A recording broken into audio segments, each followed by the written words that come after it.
ترمذی شریف میں حضرت شداد بن اوس رضی اللہ تعالیٰ عنہ سے روایت کی ہے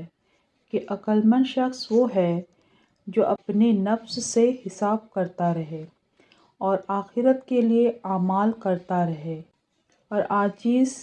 و بے وقوف ہے وہ شخص جو اپنے نفس کو خواہشوں کی طرف لگائے رکھے اور اپنے آرزوؤں کے پورا ہونے کی امیدیں باندھے رہے، لیکن اس سب کے باوجود اللہ کے لطف و کرم کا امیدوار بھی رہنا چاہیے کہ اس کا فضل اور کرم ہمارے گناہوں سے کہیں زیادہ ہے۔ حضور اقدس صلی اللہ علیہ وسلم کی دعا کے الفاظ ہیں: اللہم مغفرتک اوسع من ذنوبی ورحمتک ارجی